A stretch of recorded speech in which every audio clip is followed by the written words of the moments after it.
Ya, anak-anak, jadi untuk pertemuan hari ini, Ibu akan lanjutkan dulu ya pokok bahasan kita, yaitu tentang kekonvergenan yang lain ya. Nah, jadi nanti di minggu depan rencananya Ibu akan review ya, mundur sedikit sambil mereview sampai konvergen dalam distribusi, dengan nanti diberikan beberapa keberagaman ya, contoh yang lain, dan supaya lebih mengendap gitu ya. Jadi sekarang Ibu sampaikan dulu begitu ya, full sampai distribusi limit, supaya nanti di beberapa latihan seperti di latihan 5.1 dan latihan untuk 5.2 sudah bisa kita kita coba begitu ya, beberapa latihan yang sudah Ibu sampaikan. Baik, Ibu share dulu screen-nya ya.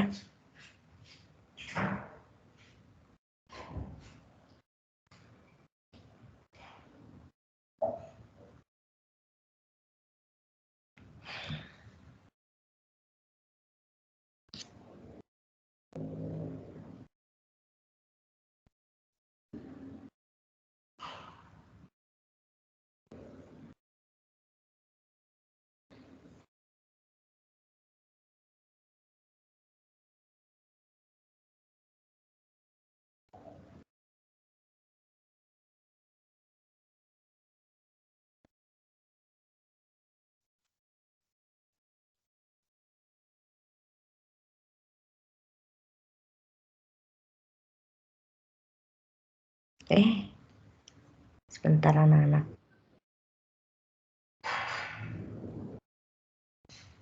Ini kepencet lagi.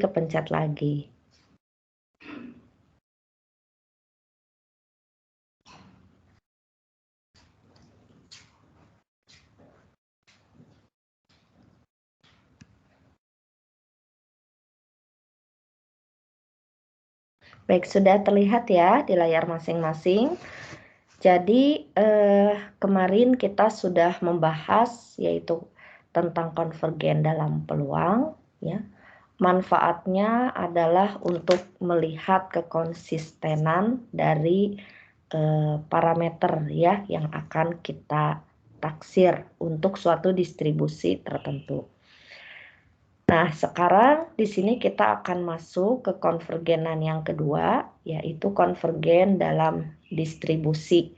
Yang tentu saja nanti konvergen distribusi ini ya, itu punya hubungan yang erat dengan konvergen dalam peluang. Nah, tujuannya jadi di sini utamanya adalah jika kita memiliki barisan peubah acak ya, maka distribusi limit dari suatu peubah acak tersebut dapat kita periksa ya. Jadi misalnya kemarin Ibu mencontohkan barisan peubah acak tersebut dapat kita perbanyak n-nya begitu ya. Nah, maka lama-kelamaan begitu ya, dengan semakin bertambahnya banyaknya sampelnya, nah kita akan semakin bisa mendekati distribusinya itu ke arah mana. Nah, barangkali dulu ya bicara tentang distribusi limit ini. Nah, ini banyak, bukan banyak ya, khas ya dibahas pada distribusi normal. Jadi artinya kalau kita memperbanyak sampel kita, maka apapun distribusinya itu akan mendekati distribusi limit, distribusi normal ya, limitnya tersebut. Nah, tidak hanya sebetulnya nanti ke distribusi normal ya. Jadi nanti kita bisa mengenal distribusi-distribusi lainnya begitu ya. Mungkin seperti binomial. Nah, kalau diperbanyak nanti jadi apa ya distribusinya. Nah, itu juga menarik ya. Kenapa? Karena tentu saja di sini kita bicara dari sampel yang sedikit kemudian kita perbanyak sehingga kita bisa tahu karakteristiknya gitu. Nah, dari sana kita lihat dulu definisinya ya. Misalkan di sini ada barisan peubah acak yaitu xn dan x suatu peubah acak ya. Jadi biasanya nanti kita akan di sini barisan perubahan acak Xn tersebut ini akan konvergen ya ke suatu perubahan acak X. Nah, misalkan baik barisan perubahan acaknya ataupun si X-nya itu dia punya fungsi distribusi. Di sini dituliskan oleh Ibu adalah F besar dari Xn dan F besar dari X ya. Jadi baik barisan yang Ibu ilustrasikan yang kemarin itu misalnya dia berubah-ubah begitu ya dengan suatu nilai suatu perubahan acaknya. Nah, masing-masing diketahui dulu ini fungsi distribusinya. Nah, tentu saja nanti kita akan melihat begitu ya, apakah fungsi distribusi si Xn ini ya itu akan menuju tidak ke fungsi distribusi dari X. Nah, kemudian di sini sebut ada istilahnya adalah C dari Fx yang merupakan himpunan dari semua titik di mana si Fx tersebut kontinu. Jadi kita punya suatu kumpulan di sini disebutkannya sebagai CFX begitu ya. Nah, di mana nanti kumpulan ini ya, ini adalah isinya adalah titik-titik gitu ya, himpunan dari semua titik-titik ya, di mana si Fx tersebut kontinu. Nah, dikatakan di sini bahwa Xn itu akan konvergen dalam distribusi ke X jika untuk semua X ya, ini elemen, ini maaf tidak terekam, dari himpunan titik-titik tadi berlaku bahwa limit untuk N mendekati tak terhingga untuk Fxn di X ini adalah yaitu menuju ke fungsi distribusi dari si X itu. Nah, nanti jika berlaku si limit ini begini, ya, maka kita bisa menyatakan bahwa bentuk penulisan sederhananya Xn konvergen distribusi D kodenya di sini menuju X. Ya, jadi Anda lihat kalau kemarin kan dia konvergen peluang ya. Nah, jadi sesuai dengan istilah katanya konvergen dalam distribusi itu bicara fungsi distribusinya. Kalau kemarin kita konvergen dalam peluang, kita bicara peluangnya ya. Yang kemarin peluangnya itu bisa lebih dia sama dengan 1 atau sama dengan 0 ya. Nah, dari sini kita dapat berkesimpulan begitu ya. Jika si Xn itu konvergen distribusi menuju X, nah maka dikatakan bahwa X yang tadi merupakan peubah acak yang kita tuju itu adalah distribusi asimptotik atau distribusi limit dari si Xn. Ya, jadi kalau kita hubungkan, Ibu bilang bahwa kita akan bahas distribusi limit ya. Nah, itu menyatakan bahwa kita mencari suatu peubah acak ya, di mana barisan yang kita punyai itu konvergen dalam distribusi menuju si X tersebut gitu ya, dengan definisi yang tadi ya. Jadi ini merupakan semacam kesimpulan atau akibat ya, istilah lain dari yang tadi konvergen dalam distribusi. Nah, sebagai contoh sederhana, jika kita punya X ini berdistribusi normal ya, maka si Xn ini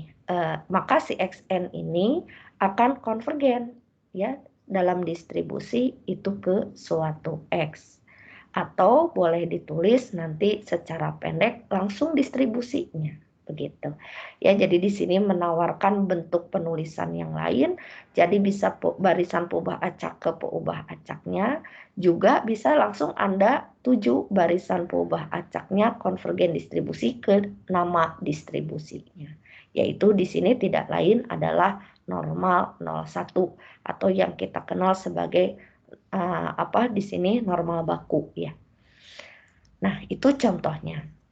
Nah, pada teorema 9.3 pada buku Wakerly nih ya, halaman 453 ya. Di sini kalau kita lihat juga masih berpengaruh atau bisa jadi digunakan untuk membuktikan konvergensi dalam distribusi. Nah, misalkan kita punya UN Anda tahu menulisnya ya, pasti ini barisan peubah acaknya. Nah, memiliki fungsi distribusi yang konvergen ke distribusi normal baku ya saat n-nya mendekati tak terhingga. Dengan kata lain, kalau dia bilang fungsi distribusinya yang konvergen, maka tidak lain dia mengisyaratkan UN itu dalam panah di atasnya distribusi ke normal 0,1. Gitu ya. Nah, jika WN di sini konvergen dalam peluang ke 1, nah ini yang saya bilang kemarin degenerate ya ke suatu konstan tak tertentu, misalnya A. Nah, tulis WN itu konvergen peluang ke 1. Nah, maka fungsi distribusi dari UN per WN ini ke fungsi dia konvergen ya. Nah, maka dia fungsi distribusi dari UN per WN itu konvergen ke fungsi distribusi normal baku. Nah, jadi di sini di teorema ini kita ingin melihat begitu ya, bahwa ada dua buah peubah acak, yang satu di sini konvergen distribusi, yang satunya adalah konvergen peluang ya ke suatu degenerate ya ke suatu angka, yaitu di sini 1. Nah, maka bagaimana distribusinya begitu ya untuk suatu kombinasi? Kalau di sini kita lihat dia adalah bentuknya rasio, yaitu UN per WN itu sendiri. Nah, maka dia pun akan konvergen ke normal 0,1. Jadi kalau secara pembagian secara simpel, ya terkesan kita melihat tinggal atasnya konvergen distribusi, bawahnya ke suatu angka. Ya pasti mengikuti distribusi dari si UN itu sendiri. Nah, itu bunyi teoremanya. Nah, sekarang kita perhatikan di sini contoh 91 ya. Nah, misalkan kita punya sampel acak ya, X1, X2 sampai Xn, di mana di sini berasal dari distribusi ya dengan ekspektasinya itu mu dan variansinya sigma kuadrat. Sekali lagi anak-anak, ya, kalau tidak disebutkan distribusinya, ini bisa apa saja. Ya, jadi tidak selalu, walaupun di sini Anda perhatikan punya simbol di sini adalah mu dan juga dia sigma kuadrat gitu ya. Ini tidak mengindikasikan bahwa distribusi dari sampel acak Anda harus normal, tidak. Ya, jadi artinya bisa yang lain. Yang terpenting nanti Anda bisa mencari ekspektasi dari XI dan juga variansi dari XI. Begitu ya. Jadi sebagai tambahan di sini XI ini ya bisa jadi dia berdistribusi normal. Jelas rataan dan variansinya seperti ini. Tapi XI juga ya bisa ya misalnya berdistribusi binomial. Boleh ya. Tapi tentu saja kan binomial parameternya n, p. Nah, yang terpenting apa kalau kita ingin menunjukkan bahwa dia konvergen dalam distribusi, ya kita perlu suatu perangkat yaitu namanya ekspektasi dari XI. Nah, Anda kan sudah tahu ya, dan ini harus di dalam kepala ya, tinggal N kali P, dan variansi dari XI-nya ya, itu adalah N kali P kali Q. Gitu ya. Jadi jangan terpatok walaupun dia bilang berasal dari distribusi dengan rata-ratanya tadi. Ini ya, jadi nanti ini rata-ratanya dan ini variansinya tidak selalu harus normal. Bisa dari apapun, bahkan boleh yang diskrit sekalipun. Ya, tadi binomial atau Anda punya Poisson atau mungkin nanti yang lebih aneh Weibull ya, beta ya, boleh saja. Yang terpenting Anda bisa cari dua itu. Nah, sekarang definisikan suatu Sn, di mana Sn kuadrat ini yang disebut biasanya variansi dari sampelnya, ya, itu adalah 1 per M kurang 1, ya, dikali dengan jumlahan dari Xi min X bar N dikuadratkan. Nah, diminta kita menunjukkan bahwa ya di sini akar n dikalikan x bar n min mu dibagi Sn itu akan konvergen dalam distribusi ke n ke distribusi normal 0,1. Jadi kalau kita lihat wajar saja ya, karena Anda ingat ini adalah rumus apa? Anak-anak yang sebelah kiri ini. Ada yang tahu? Limit pusat. Limit pusat atau semacam kayak pembakuan ya anak-anak ya. Pembakuan ya, penstandaran. Jadi Anda punya Xn gitu ya, dikurangi ekspektasi dari X bar N. Ini mirip-mirip yang lalu kita udah bahas ya. Ini dibagi akar ya. Betul ya, akar dari var X bar N ya. Nah gitu ya. Jadi kalau kita lihat ini X bar N kurangi mu. Lihat dari mana Bu? Yang lalu ya, kita udah bahas di ini, udah kita bahas di bab distribusi sampel. Dibagi ya, yang ini adalah S ya, per Sn ya, Sn per akar N. Ya, jadi akar N-nya ini dari mana ya, ini mah tinggal cara penulisannya aja, jangan bingung ya. Kenapa Bu tiba-tiba kok ada di depan gitu ya. Nah, seperti itu. Ya, oke ya. Jadi nanti kita juga akan melihat ya, betul nggak limit tadi n menuju tak terhingga. Nah, nanti akan menuju si suatu z ya, barangkali di sini yang berdistribusi normal baku. Nah, di sini ingat ya, jika xi itu berdistribusi normal, yaitu mu sigma kuadrat untuk parameternya, nah maka y bar di sini min mu dibagi s per akar n akan berdistribusi T student.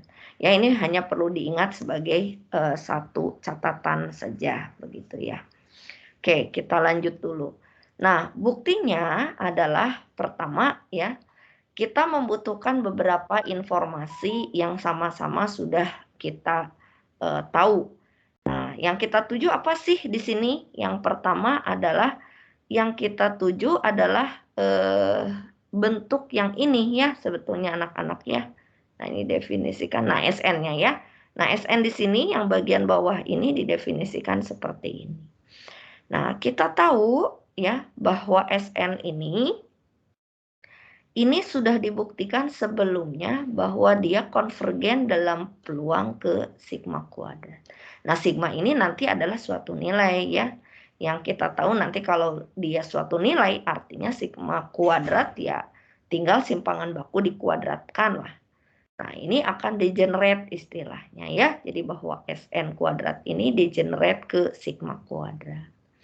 Nah, melalui suatu informasi yang tadi sebelah kiri, maka kita dapat menuliskan bentuk lainnya ya, yaitu bahwa Sn kuadrat per sigma kuadrat itu konvergen dalam peluang ke 1. Bu, kenapa Ibu membentuk bentuk fungsi seperti ini? Nah, karena kita akan menggunakan begitu ya teorema 9.3 yang tadi di Wakerly. Jadi gimana Bu? Kita membentuk dua peubah acak di mana nanti kita akan merasiokan UN per WN. Nah, bagian yang bawahnya itu harus konvergen peluang ke 1. Gitu. Makanya di sini kenapa kita membentuknya adalah di sini Sn kuadrat per sigma kuadrat. Begitu ya, supaya kita bisa menggunakan teorema yang sudah kita ketahui. Nah, kedua, kita juga bisa menggunakan teorema 5.1.4 ya, di mana ini adalah isinya kalau Anda ingat lagi adalah sifat ya. Sifat dari konvergen dalam peluang. Sifat yang keberapa ya? Ada yang ingat? Ketiga, keempat. Ya, Bu, itu emang harus urut enggak juga sih ya. Tapi biar Anda mudah mengingat, yaitu di mana di sini sifatnya adalah kita memberikan suatu fungsi dengan syarat fungsinya harus kontinu, ya. Nah, maka di sini dipilih begitu ya, suatu fungsi kontinu yaitu akar, ya. Nah, sehingga kita akarkan ya bagian yang kita bentuk peubah acak baru namanya WN. Nah, di mana WN ini adalah akar dari SN kuadrat bersigma kuadrat. Gitu ya. Nah, melalui teorema ini, jadi kalau suatu peubah acaknya itu konvergen menuju 1, ya. Nah, maka dengan mengenakan fungsi akar, maka akarnya pun akan konvergen ke akar 1. Ya, jadi akan mengikuti. Jadi di sini sebelum ke sini, ya ini pun akar ya, gitu. Akar 1 tidak lain, ya ke 1 juga, gitu. Konvergen dalam peluang ya. Jadi di sini tadi kita sudah mengenakan dua sifat. Yang pertama yaitu konvergen untuk si SN kuadrat, yang kedua menggunakan sifat konvergen dalam peluang ya. Nah, berdasarkan TLP, apa itu TLP? Yaitu tidak lain adalah teorema limit pusat. Kita bentuk UN ya. Nah, ini UN-nya sudah ada ini sejak dulu waktu kita di Andat ya, TP terutama. Nah, UN itu di mana dia kita definisikan sebagai XN kurangi mu dibagi sigma per akar N. Nah, dia akan konvergen distribusi ke normal 0,1. Nah, kemudian di sini gunakan begitu ya teorema 9.3 yang Wakerly tadi ya, yang ini ya. Nah, maka UN-nya itu sudah jelas kita definisikan sebagai X bar N kurangi mu bagi sigma per akar N, dan yang kedua WN-nya itu adalah akar yang tadi ya, yaitu SN kuadrat per sigma kuadrat. Nah, maka ini perlu satu proses ya, kita bisa mencoret di sini ya, yaitu sigmanya bisa Anda coret seperti ini ya. Nah, maka kita bisa pindahkan penyebutnya yaitu akar N ini ke bagian depan. Ini kalau mau kasih kurung seperti ini ya. Nah, maka dia akan konvergen dalam distribusi ke normal 0,1 juga ya. Nah, jadi itu ya bagaimana kita membuktikan tadi untuk bentuk yang seperti tadi di bawah, kita perlu teorema 9.3 untuk mendefinisikan apa UN-nya, apa WN-nya, begitu. Ya. Oke, itu adalah contoh kita bisa menggunakan yang tadi teorema 9.3. Nah, ini adalah contoh lain. Misalkan kita punya sampel acak ya, X1, X2, Xn. Nah, kalau yang ini dikasih tahu distribusinya anak-anak, yaitu dia dari distribusi uniform 0 theta ya. Nah, jadi di sini kalian lihat kalau tadi contoh yang pertama bebas ya distribusinya, yang penting punya rataan sama variansi. Nah, di sini ini contoh kasus yang lain, diberitahu distribusi dari distribusi uniformnya yaitu terbatas 0 theta. Nah, sekarang kita lihat misalkan saya punya suatu statistik terurut ya dari si sampel acak tadi X1, X2 sampai Xn. Nah, YN ini tadi didefinisikan sebagai maksimum ya. Nah, kemudian bukan YN-nya yang ingin kita buktikan. Jadi ini agak berlapis ya. Nah, ZN-nya yang ingin kita buktikan bahwa ZN ini konvergen dalam distribusi ke Z, di mana nanti Z-nya itu kita buktikan eksponensial dengan parameternya itu theta. Gitu ya. Nah, jadi kalau kalian lihat di sini ya, peubah acak ZN ya itu adalah suatu nilai yang dibatasi oleh suatu theta. Jadi kalau misalnya saya mau menggambarkan begitu ya, ini kan dari distribusi uniform ya, bahwa uniformnya itu terbatas si X-nya itu hanya di antara sini 0 dan di sini adalah si tetanya gitu ya. Dan kita akan membangun di sini ya, kita punya sampel acak tadi N ya. Kalau dia uniform berarti masing-masing begitu ya. Masing-masing itu dia uniform ya. Nah, kemudian kita membentuk tadi ya suatu YN, bahwa di sini kan nanti bisa acak ya X1-nya di mana, X2-nya di mana, XN-nya di mana ya. Nah, kita membentuk suatu nilai maksimum ya. Nah, kemudian di sini kita lihat dia adalah Zn, ini adalah semacam kayak N kali ya. Dengan N banyaknya tadi, kemudian ada suatu batas dikurangi si YN-nya. Ya, YN itu adalah tadi maksimumnya. Nah, bagaimana cara membuktikannya? Kita bisa pakai definisi yang tadi ya, bahwa limit dari Zn itu adalah Z. Jadi intinya kita nanti ujung akhirnya kita ingin membuktikan bahwa limit N menuju tak terhingga ya untuk F Zn-nya ini boleh untuk suatu Z ya. Nah, ini nanti akan sama dengan fungsi distribusi dari Z-nya. Begitu. Ya. Nah, ini menurut si definisi ya. Nah, sebelum ke sana, maka unsur apa aja yang harus kita dapatkan. Jadi yang pertama, Anda harus tahu dulu ininya ya. Dan Anda juga harus tahu ini. Gitu ya. Jadi intinya kita harus tahu dulu fungsi distribusinya. Nah, sekarang kita tuliskan dulu bahwa di sini XI ini itu adalah berdistribusi uniform dengan batas 0 sampai theta. Nah, maka fungsi kepadatan peluangnya mudah saja ya. Tinggal 1 ya. Ini bagian bawah ini, kalau takutnya ada yang tidak ingat dari mana ya, ini adalah 1 per B min A ya, di mana ini X-nya ada di antara A dan B gitu ya. Jadi tinggal batas atas kurangi batas bawahnya, yaitu di sini theta. Jangan lupa bahwa batas-batasnya tetap harus Anda cantumkan ya, seperti yang ada di sini. Nah, 0 ini untuk lainnya. Oke, langkah kedua, karena yang kita tuju itu adalah fungsi distribusinya, nah maka kita juga harus mencari si fx ini, begitu ya. Nah, ini tidak boleh dilupakan lagi ilmu di teori peluangnya ya, anak-anak ya.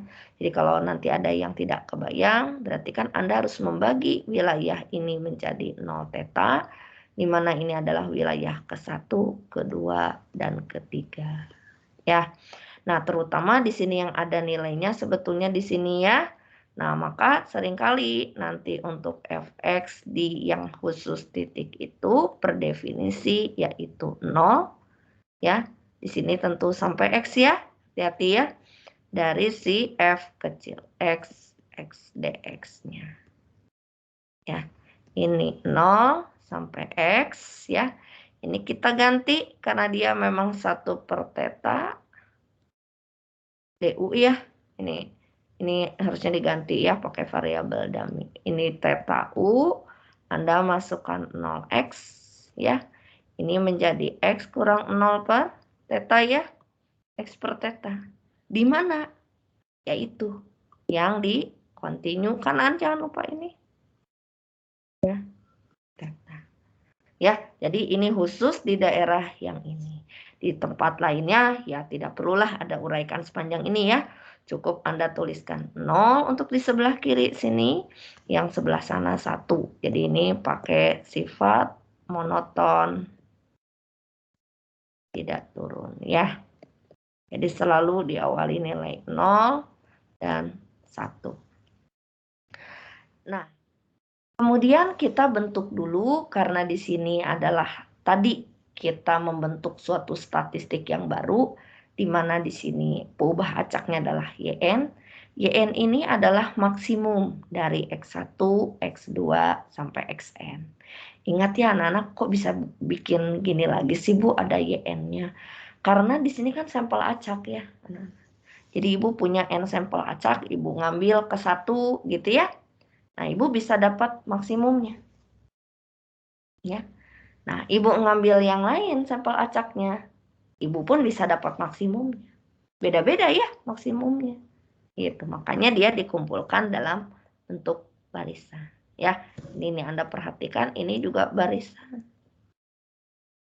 Ubah acak ya. Jadi kalau misalnya Ibu mau ngambil ya, N-nya 10 nih. Udah, Ibu ambil. Ibu dapat X1 sampai X10 ya.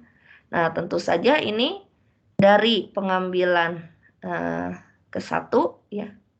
Ini pengambilan ke 1 ya, Ibu pasti bisa ya dapat maksimumnya. Gitu ya. Nah, nanti pengambilan kedua Ibu ambil lagi 10 ya. X1, X10. Ibu pasti dapat maksimumnya.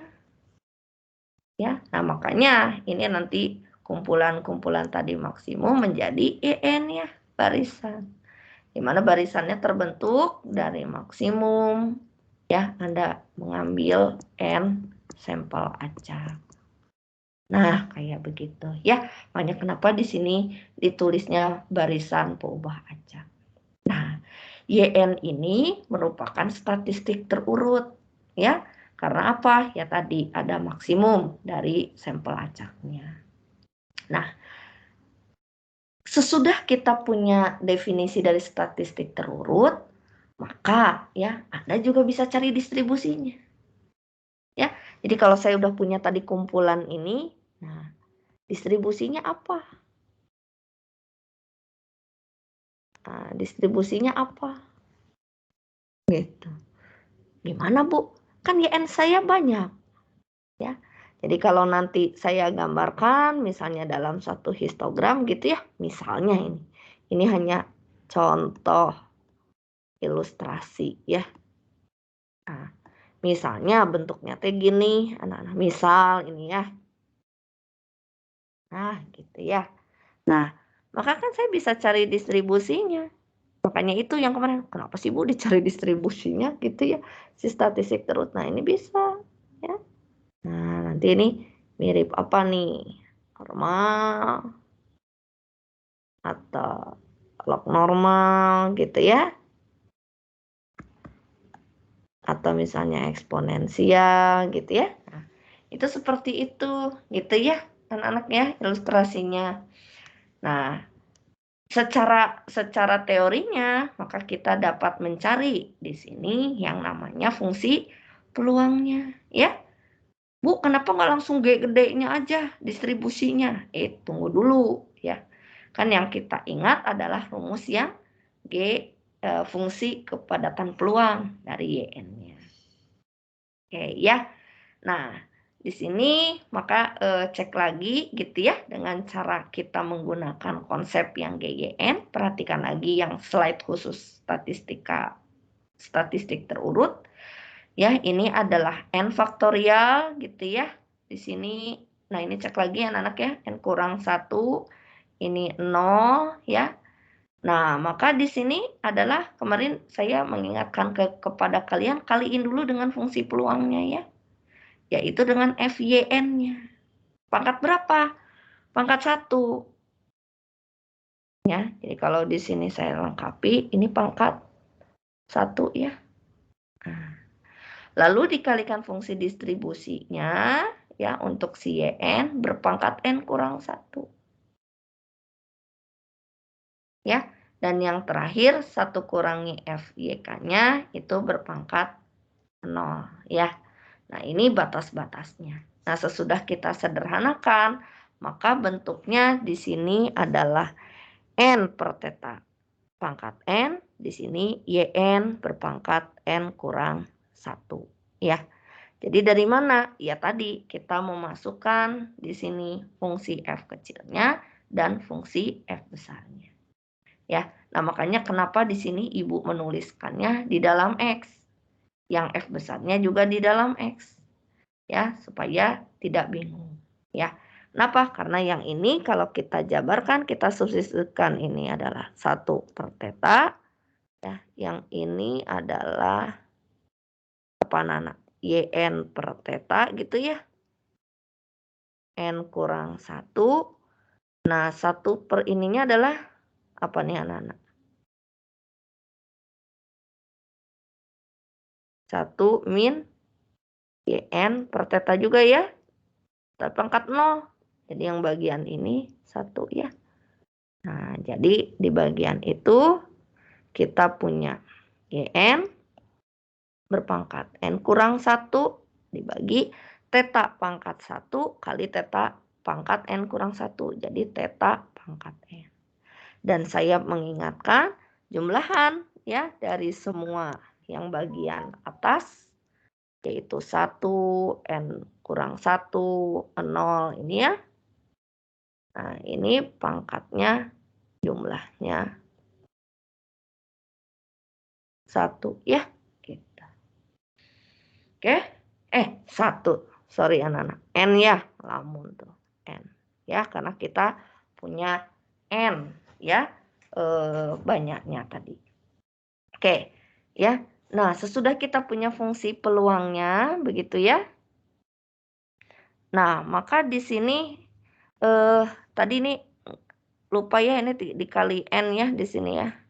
Ya, makanya di sini ada N nih. Ya. Nah, maka fungsi distribusinya gimana? Nah, fungsi distribusinya itu adalah YN per theta pangkat N ya, yaitu diintegralkan dari ininya ya, dari si YN-nya karena diintegralkannya terhadap DYN-nya ya. Jadi di sini Anda integralkan dari 0 sampai YN ya. N per theta pangkat N. Jangan YN lagi ya. Apa misalnya? UN. Ya. N kurang 1 D UN. Ya. Jadi di sini Anda dapatnya adalah N per theta pangkat N. Ya. 1 per ini. Jangan lupa ini integral dari ini. Ya. Pangkatnya biasanya kita seperkan. Nah, di sini UN pangkat N ya, kita masukkan 0. YN kemana? Ke UN ya. Anda coret, ini akan menjadi YN pangkat N ya per theta pangkat N.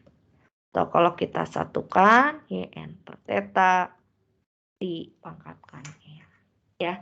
Tuh, ini adalah untuk khusus selang yang di bagian 0 theta ya. Nah, itu jadinya ya. Jadi untuk mendapatkan G besar dari YN-nya, kita perlu informasi dari G kecil YN-nya. Oke. Nah, itu baru distribusi YN ya. Nah, di sini dimintanya kita membuktikan dari si peubah acak Zn. Nah, di mana Zn ini kita definisikan kalau di sini adalah sebagai N ya dikalikan theta min YN. Jadi nanti Z ini bisa beragam ya anak-anak di buku yang Hock and Craig itu bisa apa aja saya nanyanya di sini. Jadi bentuk Zn-nya apa ya? Atau WN sama dengan apa? Buktikan bahwa dia konvergen dalam distribusi. Nah, jadi kita nanti bisa menggunakan memanfaatkan bentuk ini. Begitu ya. Nah, kalau dilihat anak-anak di sini ya, Anda perhatikan bahwa YN ini ya, YN ini ya, ini terdefinisi pada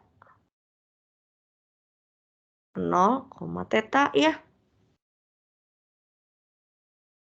Ya. Nah, kemudian berarti kalau misalnya Ibu tambahkan theta min YN gitu ya. Berarti dia terdefinisi di mana? Di mana anak-anak?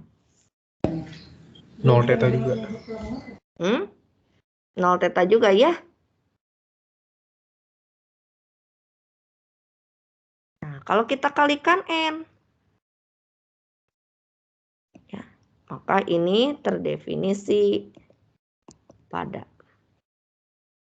ya 0, N theta ya. Gitu. Nah, maka di sini, makanya kenapa di situ kita misalkan ya. Misalkan dulu nanti S-nya ya suatu S ya realisasinya itu di antara 0 sampai N theta. Ya, ini beda nih. Beda dengan tadi pendefinisiannya ya. Itu hanya di 0 sampai theta gitu ya. Beda ini. Ya, jadi harus didefinisikan dulu. Ya, bahwa kita nanti akan mengambil suatu S di mana S-nya tuh ada di selang ini. Begitu. Nah, baru nih kita akan bentuk ya. Nah, bagaimana di sini? Ya, F Zn S-nya. Nah, ini perlunya nanti si S ini masuk ke sini. Ya, jadi dia sudah beda begitu. Ya, jadi harapannya adalah syukur-syukur bentuk F besar dari Zn ini baik-baik saja bentuknya. Ya, baik-baik saja artinya, aduh kita ingat ini mirip distribusi apa. Deg-degannya kalau enggak ya, anak-anak ya. Oke, nah sekarang kita ikuti ya. Nah, di sini bahwa F besar dari Zn di titik S di sini. Nah, dia adalah peluang bahwa Zn-nya itu kurang dari sama dengan S. Ini definisi dari fungsi distribusi. Nah, Zn-nya itu sendiri, ini kita tinggal ganti saja menjadi ini. Ya. Nah, sekarang pertanyaan saya. Ya, diketahuinya apa? Nah, karena sudah diketahui distribusi fungsi distribusi dari Yn, nah maka bagaimana caranya si Yn ini harus sendiri begitu ya. Rasanya pindahin nih semuanya supaya Yn-nya itu sendiri di sana, ruas sebelah kiri ya. Oke.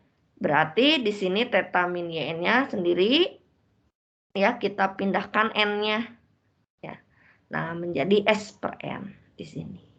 Oke, belum selesai. Kita usir tetanya ya. Jadi di sini min Yn ya, S per N dikurangi theta. Oke. Sekarang minnya kita usir.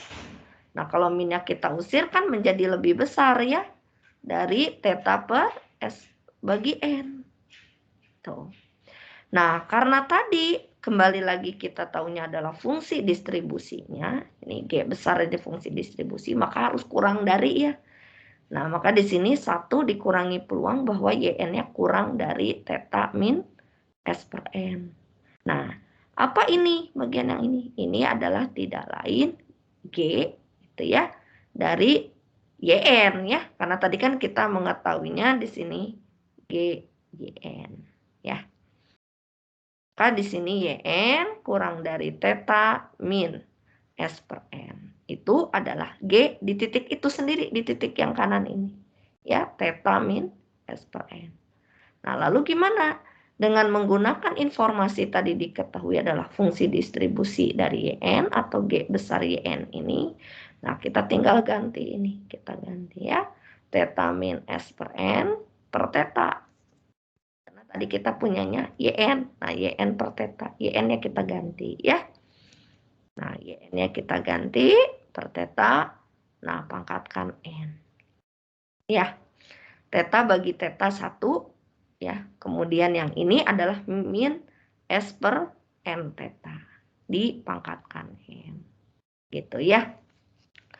Nah, kembali lagi nih. Ketika melihat bentuk ini, waduh, bentuk apa ini tuh? Ya. Nah, dengan demikian di sini kita limitkan karena yang kita kejar adalah teorema yang tadi ya, definisi konvergensi, maka limit N menuju tak terhingga dari FZN itu adalah seperti ini. Nah, ini gampang, tinggal 1 kurangi limit ini. Nah, yang jadi masalah ini tidak gitu ya. 1 dikurangi S per N theta, itu pangkat N, itu bentuknya menjadi seperti ini. Nah, tentu saja ini ya, dari bagian ini ke arah sini, kita butuh mendefinisikan semacam bentuk deret, begitu ya, anak-anak ya. Jadi dari bentuk sebelah kiri ke kanan, ini kita perlu informasi ini. Gitu ya, nah ini perlu latihan nih. Nah, jadi 1 kurangi E pangkat min S per theta ini, nah ini bentuk yang istimewa, yaitu tidak lain adalah distribusi eksponensial ya. Maka dia kita langsung duga bahwa dia mendekati distribusi dari ZS-nya. Dengan Z di sini eksponensial, parameternya Anda perhatikan karena di sini adalah 1 min 1 per theta S gitu. S-nya adalah nilai yang tadi ya. Jadi kita melihatnya parameternya. Nah, di sini parameternya adalah theta. Nah, jadi menarik ya bahwa di sini Anda tadi punya peubah acak, lalu Anda perbanyak terkesan kayak ini ya, N kali. Nah, cari maksimumnya, lalu Anda kalikan dengan N, ternyata distribusinya eksponensial. Gitu ya, kalau dulu kan misalnya kita punya distribusi apapun, diperbanyak N-nya. Apa yang diperbanyak N-nya? Ya makhluk yang sama. Kalau di sini kita ngebentuk dulu ya, kumpulan dari maksimum-maksimumnya, lalu dikenakan suatu transformasi menjadi Zn-nya, maka dia berdistribusi eksponensial. Begitu. Nah, di situ ya beberapa tadi contoh bagaimana Anda membuktikan bahwa suatu barisan peubah acak itu konvergen dalam distribusi. Ya, jadi kalau dilihat di sini kayak 3 jalan ya, si sampel acaknya, kemudian statistik terurutnya, ya, kemudian kita mencari distribusi dari fungsi suatu statistik terurut ya, atau Zn-nya ini sendiri. Begitu. Nah, itu ya. Nah, tadi barangkali menyisakan nanti ya bentuk dari ujung sini ke sini gitu ya. Nah, ini perlu nanti Anda melihat di kalkulus ya bentuknya ya. Jadi membentuk langsung E pangkat min S per theta. Itu istimewa ya kalau tidak salah bentuk tersebut. Baik, oke. Barangkali di bagian itu, di bagian ini silakan mau ada yang bertanya dulu, Ibu persilahkan ya. Silakan anak-anak.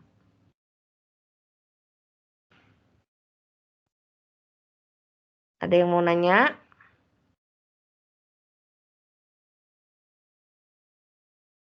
Halo, halo. Dari saya jelas, Bu. Oke, dari yang belum jelas, adakah?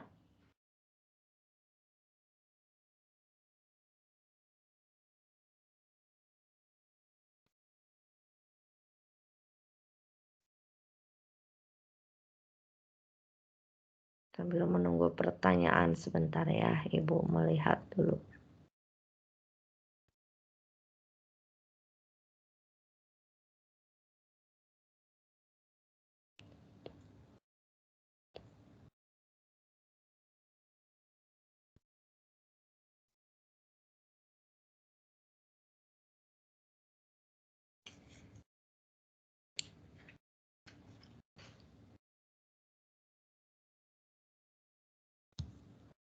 Kira-kira nih kalau Ibu balik bertanya, Bu, kalau bentuknya nggak istimewa gimana?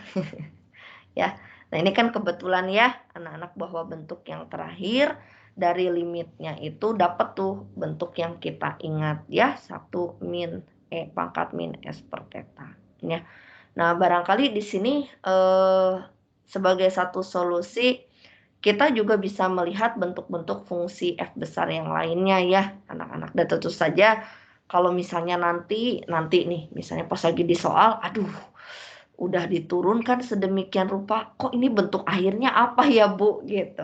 Nah, jadi seringkali memang ya anak-anak kesulitannya adalah di sini, Pak, dengan teknik fungsi distribusi, itu kita nggak dapat gitu ya. Jadi bentuknya teh apa, Bu? Karena tidak menyerupai fungsi distribusi yang lainnya. Nah, padahal ya barangkali memang banyak seperti misalnya ya kemarin saya liatin di buku bilang ke kalian di buku Hock and Crack pernah diujiankan itu ada yang eksponensial terpancung. Terpancung itu jadi terpotong.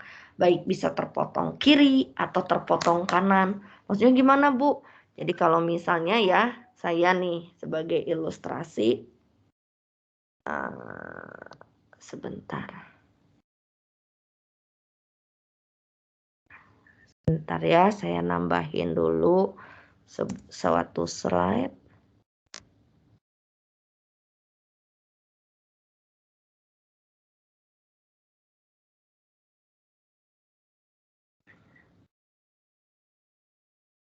Ya, nah jadi nanti suatu distribusi, misalkan kalau ini langsung distribusi yang teoritisnya ya, anak-anak. Jadi misalnya saya punya distribusi yang begini, gitu ya. Ini kan sudah kita kenal, ini seperti eksponensial. Sama juga ya anak-anak ya, jadi kalau tidak salah sini, ini juga distribusi gamma, alfanya 1 ya, betanya ada.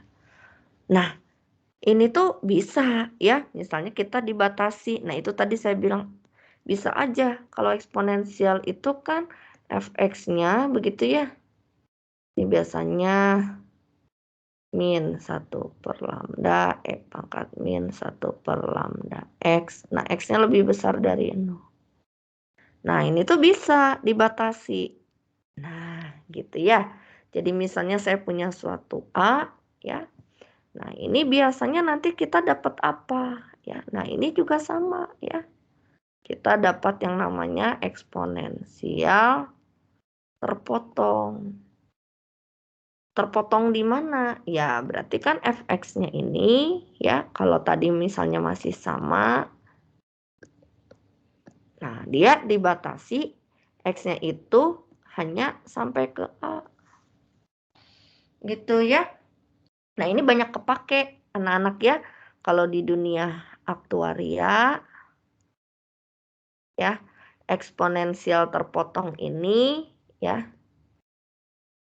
Ini diaplikasikan ya untuk data tersensor lah istilahnya. Tersensor itu jadi dia periode pengamatannya itu hanya tertentu. Jadi bisa jadi seseorang ya misalnya Ibu punya periode pengamatan, misalkan sebut sekarang tanggal 2 ya, anak ya, 2 Februari 2022. Nah, Ibu hanya mengamatinya 1 tahun anak-anak. 2 Februari 2023. Nah, datang ya peserta asuransi. Jadi misalnya orang ke 1, dia tuh daftarnya di sini. Ya, daftarnya di sini. Nah, sampai akhir pengamatan bisa jadi dia nggak terjadi apa-apa ya si peserta itu. Maksudnya nggak mati lah gitu ya. Nah, orang ke 1 ini, nah Ibu nulis gitu, nah dia datang dari sini sampai ke sana dia masih terus. Gitu ya. Nah, ada orang kedua ya, yang dia juga datang di sini ya. Tapi dia tuh meninggal anak-anak. Pada periode pengamatan di sini meninggal. Ya. Nah, terus ada orang ketiga. Nah, ini dia mah baru daftar di sini. Baru bergabung. Selamat dia, tidak terjadi apa-apa. Hidup, ya. Nah, maka disinilah nanti kumpulan-kumpulan yang terjadi di sini, gitu ya. Ini bisa membentuk kalau misalnya ini lama lama dia hidup atau lama dia mati. Nah, dia akan punya distribusi. Nah, inilah nanti yang menyebabkan kan lama waktu itu eksponensial ya. Nah, itu dibatasi. Tersensor kiri, tersensor kanan ya. Terpacung kiri, terpacung kanan. Jadi kita hanya mengamati ini di bagian yang ini. Padahal ya di sini ada datanya. Di sini pun ada. Gitu. Jadi kalau Ibu menggambar ini distribusi adalah misalnya seperti ini bentuknya ya. Nah, ini terpotong di sini, terpotong di sini ya. Jadi misalnya ini A ke B. Jadi hanya diamati yang di sini. Jadi apa akibatnya? Ya, jadi fx di sini ya hanya dibatasi pada A, B aja. Nah, ekspektasinya juga nanti bersyarat ya. Bersyarat ya sesuatu. Variansinya sama, variansi X bersyarat sesuatu. Gitu ya. Nah, itu jadi bisa jadi anak-anak maksud Ibu bentuknya teh nggak jadi sederhana. Ini Ibu cuma nulis dulu begini ya. Nah, tapi bisa jadi nanti bentuknya itu adalah semacam kayak sudah bentuk fungsi ditransformasi. Seperti tadi Anda melihat ada YN dan juga ada ZN ya, yang merupakan fungsi ini tadi. Ya, ini pasti ada maknanya. Ya, supaya tahu nanti cara gambarnya aja ya. Anak-anak gambarnya kayak gimana sih bentuknya. Nah, mungkin ini bisa kalian tentukan. Jadi misalnya N-nya 10, tetanya kasih dulu berapa ke 2 ya. Nah, YN itu nah, nanti merupakan maksimum tadi ya dari si X1 XN. Nah, XN kan udah jelas. Ini dari uniform 0 theta ya. Ini dari uniform 0 theta ya. Kemudian cari maksimumnya. Cari maksimumnya ya. Oke. Nah, nanti Anda jadi punya barisan CN ini. Kayak gimana tuh? Nah, nanti bisa dibantu menggunakan histogram. Ya, atau diagram batang.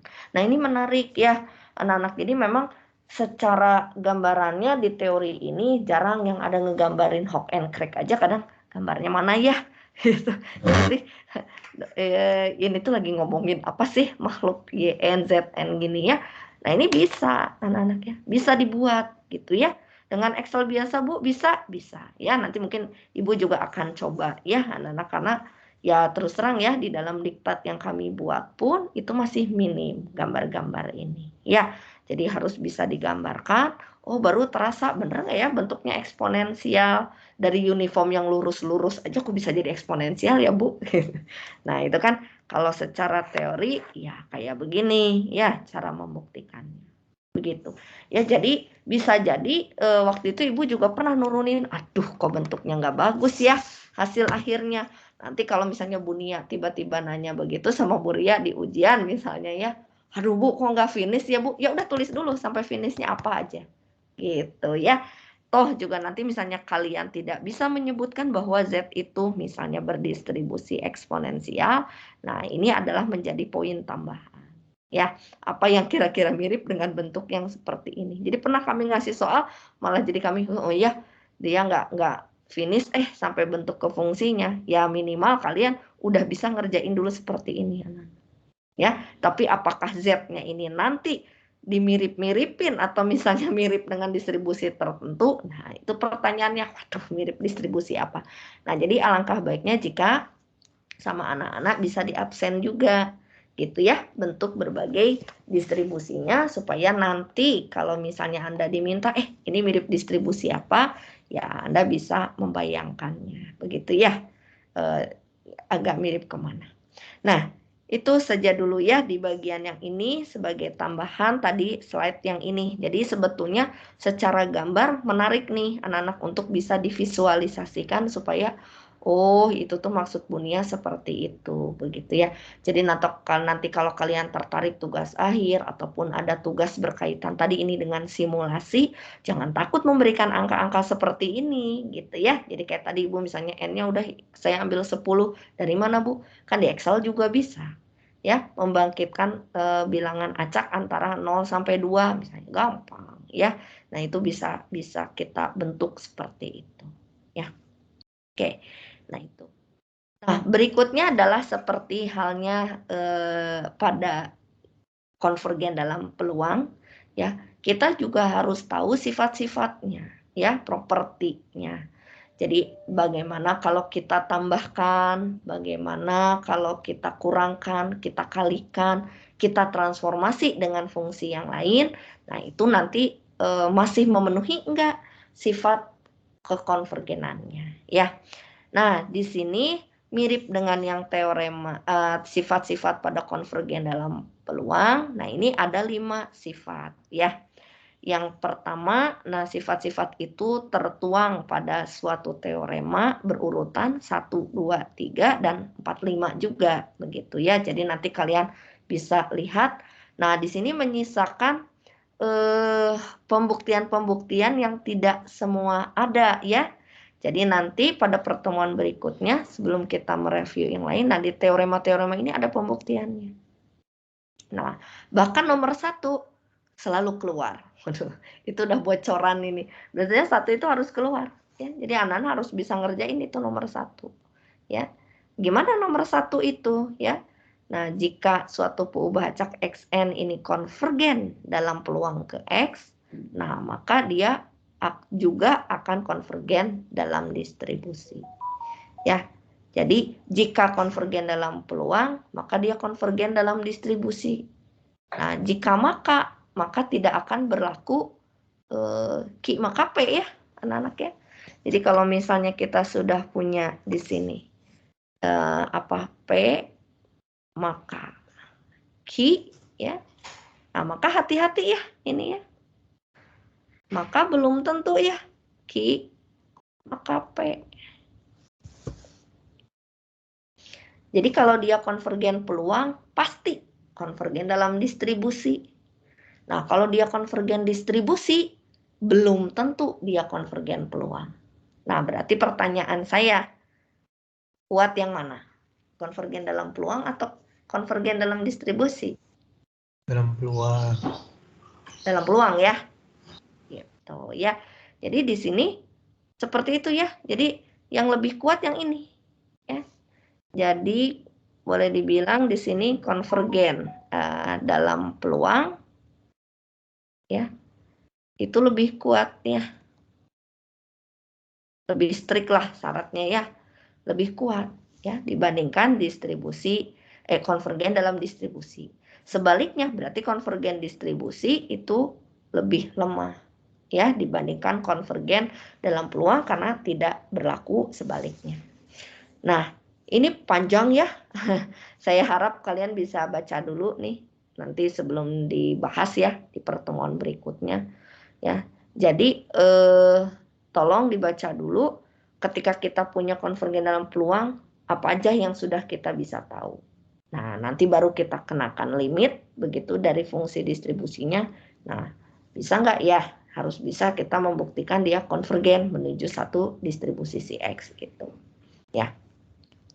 Oke, itu teorema ke-1.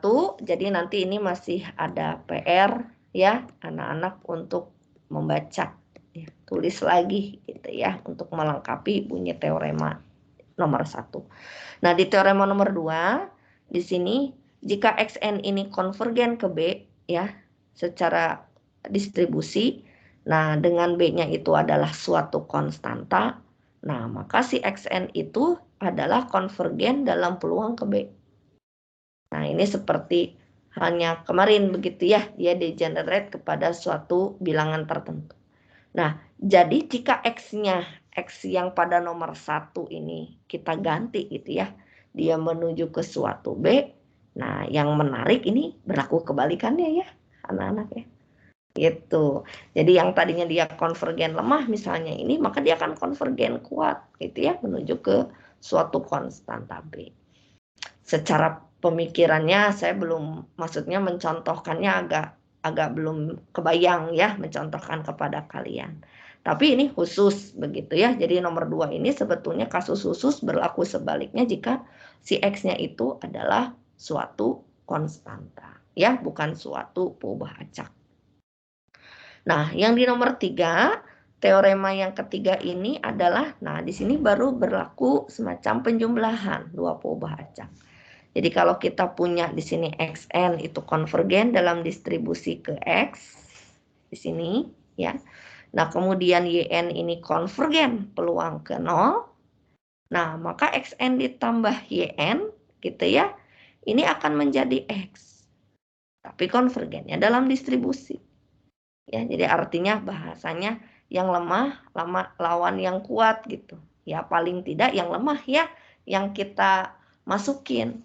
Gak mungkin yang peluang karena yang ini tidak serta-merta gitu ya, dia tidak berlaku nomor 1 gitu. Jadi kalau dia di sini konvergen dalam peluang, pasti ininya konvergen dalam peluang. Tapi karena hanya yang satu lemah, yang satu kuat, ya nggak akan bisa jadi kuat begitu ya. Tapi mengambil yang lemahnya begitu ya. Nah, kalau sebelah kanannya ya semacam kayak dijumlahkan ya, X ditambah 0 begitu ya, yaitu X itu sendiri. Nah, ini yang berikutnya yaitu sifat keempat ya. Nah, sifat keempat tadi penjumlahan sudah ya, tapi berbeda konvergenannya.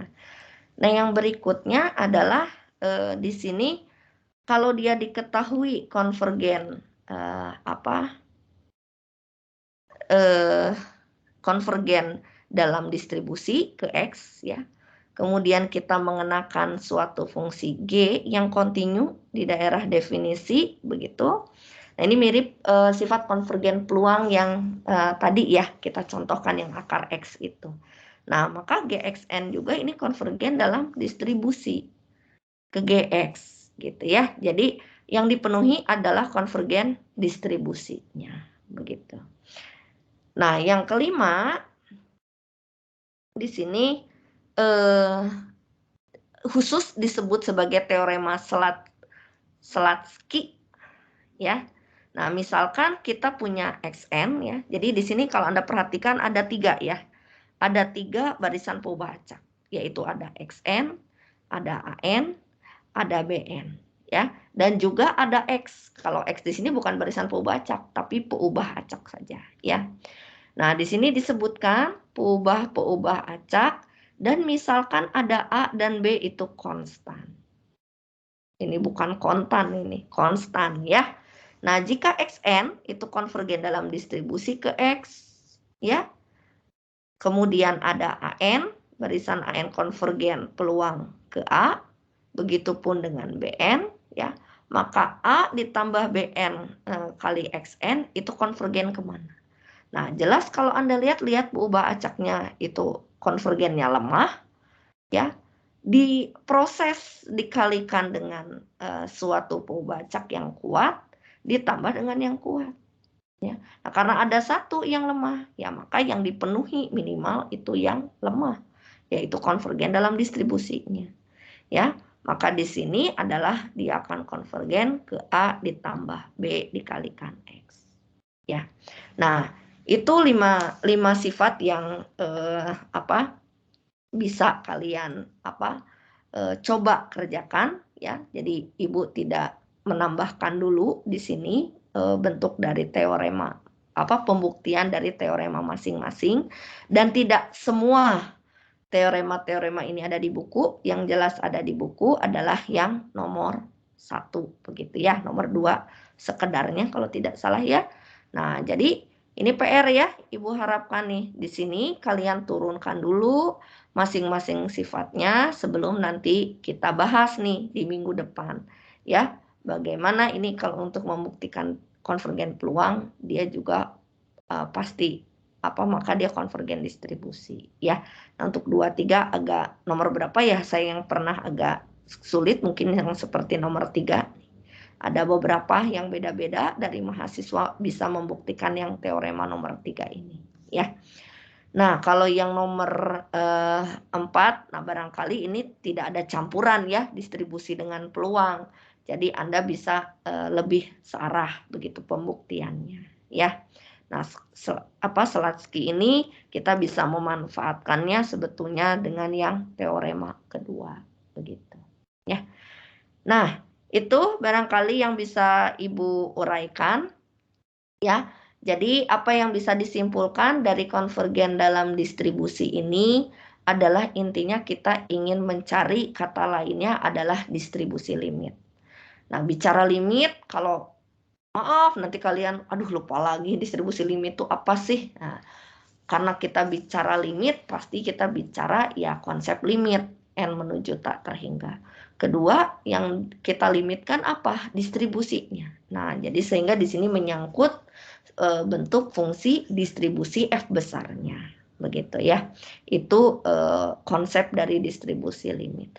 Nah, yang ketiga, dengan memanfaatkan teorema-teorema 1 sampai 5 ini, kalian bisa melihat hubungan sebetulnya ya, konvergen dalam distribusi dan konvergen dalam peluang, yang menyimpulkan bahwa konvergen peluang itu merupakan konvergen yang kuat ya, lebih kuat dibandingkan konvergen dalam distribusi.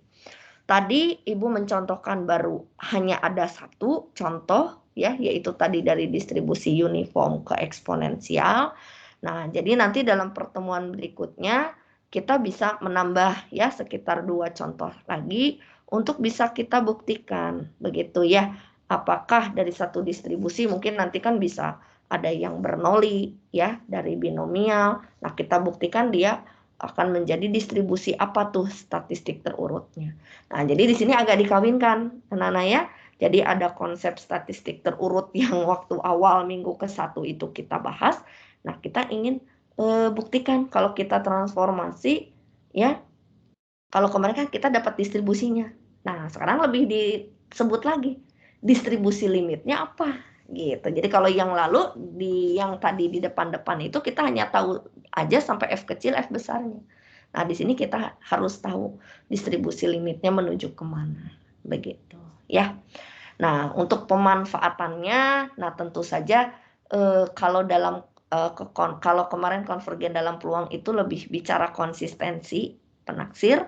Nah, kalau konvergen dalam distribusi ini adalah satu ya, kita bisa tahu distribusi apa ya yang menyerupai karakteristik dari sampel acak yang kita punya.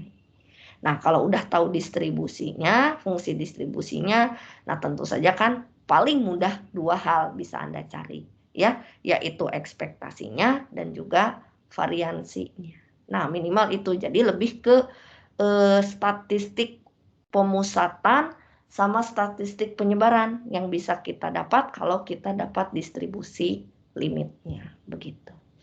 Nah, itu saja dulu anak-anak ya, ini masih tersisa beberapa menit.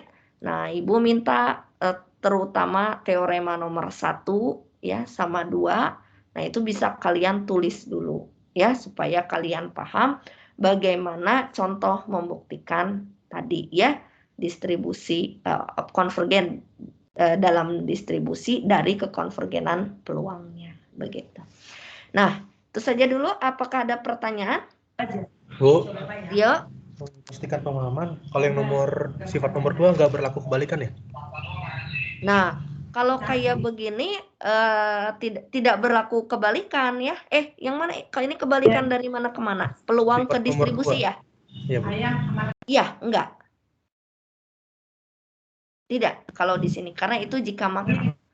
Jadi, kalau kata Ibu, nomor 2 itu kalau dilihat secara ini ya, secara bentuk kan dia semacam kebalikan nomor 1 ya. Iya, betul nggak? Tapi khusus kalau si X-nya itu menuju satu konstanta. Ibu juga lagi mikirin nih, itu bentuk realnya kayak gimana ya? Gitu ya, karena ini menuju satu nilai, yang lain mau baca gitu. Ibu juga masih penasaran nih, gimana secara logikanya. Jadi kalau boleh Ibu bilang 2 itu semacam kayak apa ya, membantah nomor 1, tetapi untuk hal khusus X-nya sama dengan beta begitu ya. X sama dengan B gitu, satu nilai tertentu ya. Oke, Bu. Oke, yang lain?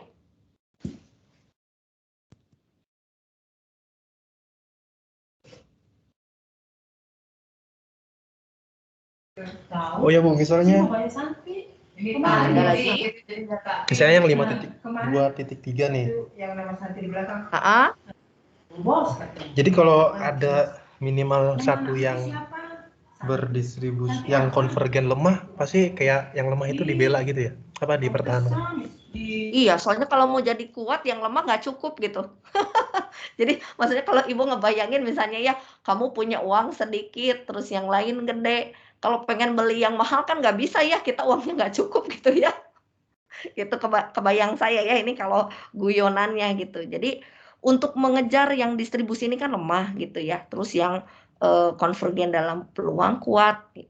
Jadi kalau dikombinasikan yang lemah sama yang kuat, mengkombinasikan itu kan pertanyaannya ya, bisa ditambahkan ya, bisa dikurangi, bisa dikalikan. Nah, kalau sampai mendapatkan konvergen nomor 3 ya misalnya, untuk mendapatkan konvergen dalam peluang kayak terlalu high lah gitu, nggak bisa kita capai. Jadi minimal konvergen dulu dalam distribusi, begitu. Itu sih, jadi dalam bayangan Ibu, hati-hati nih, karena pernah waktu itu kejadian anak-anak ketika ujian ya, bunyi teoremanya kemana, dia nulisnya kemana, jadi kayak kepedean gitu ya, peluang. Nah, hati-hati. Nah, hanya di sifat yang konvergen dalam distribusi inilah, semacam kayak ngegabungin ya, anak-anak ya. Jadi, makanya kenapa barangkali disebutin dulu konvergen dalam peluang, bahasan pertamanya, karena kita ngebahas dulu yang kuat. Nah, kuat itu kan umumnya tidak bisa semua dipenuhi. Nah, makanya bisa diperlemah. Jadi hanya minimal konvergen dalam distribusi. Nah, makanya kenapa dalam bayangan Ibu sendiri ya, sifat-sifat dalam konvergen distribusi itu selalu pakai ngegabungin gitu ya, dengan konvergen dalam peluang. Kalau di peluang kan nggak ngomongin apa-apa ya, cuma pokoknya saya kaliin Bu dengan satu konstanta dan peubah acak. Kemudian saya tambahin Bu, saya kaliin fungsi, udah. Saya nggak ngomongin distribusi konvergen dalam distribusi ya, dalam konvergen peluang gitu. Nah, baru dikenakan pada yang lemah, kan bisa juga kita punya yang kuat gitu, tapi tetap aja belum bisa membuktikan konvergen dalam peluang. Itu aja sih kalau yang Ibu tangkap ya dari sifat-sifat yang sudah kita bahas barusan begitu. Ya, mudah-mudahan cukup menambah penjelasan. Oke? Iya Bu, sangat menjelaskan. Oke. Nah, barangkali ini anak-anak ini sudah ada kandidat nih ya, maksud Ibu dicoba-coba dulu. Jadi ini nanti bisa kita bahas. Jadi di latihan sekarang kan kita sudah masuk ke 5.2 karena sudah distribusi limit ya. Nah, itu ada soal seperti nomor 2, 3, 4, 7. Nah, itu silakan ya, maksudnya dimulai di kotret-kotret ya, sehingga nanti bisa kita bahas di kelas. Dan juga nanti kalau sudah ada jadwal tutorial gitu kan, kalau tutorial berarti agak mundur lagi ya anak-anak ke belakang, karena dibahasnya tidak hanya ini, jadi bisa aja nanti bahas dulu statistik terurut gitu ya oleh tes usi itu, baru nanti kita membuktikan konvergen dalam peluang dan seterusnya gitu ya. Jadi itu ya yang bisa Ibu sampaikan. Coba dulu nih beberapa latihan ini supaya kalian bisa agak terampil ya untuk bagian ini. Nih, yang tadi contoh soal ini. Nih, bagian seperti contoh 52. Ini kan contoh 524 ya. Nah, ini kalian terampil gitu ya. Bagaimana mengutak-atik bentuk fungsinya, terus membentuk statistik terurutnya, terus kemudian bikin distribusinya. Nah, ini kan perlu keterampilan yang minggu pertama nih, sama kedua yang kita bahas. Ya, makanya Ibu agak kemarin itu coba nih perlahan bagian ini. Nah, ini fungsinya ini. Nah, itu nanti diulang lagi gitu anak-anak di bagian ini ya. Nggak bisa kita lupakan aja udah itu statistik terurut titik, nggak gitu ya. Ternyata dipakai untuk menentukan si nanti distribusi limitnya begitu ya. Oke, jadi nanti bahan ini akan Ibu bagikan dulu di MS Team dan juga di di WA ya, supaya nanti bisa kalian pelajari ya, dan juga kalian kerjakan dulu, coba-coba mana yang gampang, mana yang sulit begitu. Ya, itu saja. Ibu ingatkan masih ada waktu untuk mengabsen ya, jangan lupa untuk mengabsen dulu. Baik, itu dulu dari Ibu ya. Selamat siang dan tetap jaga kesehatan ya kalian. Assalamualaikum warahmatullahi wabarakatuh. Waalaikumsalam, terima kasih Bu. Ya. Terima kasih Bu. Terima kasih Bu.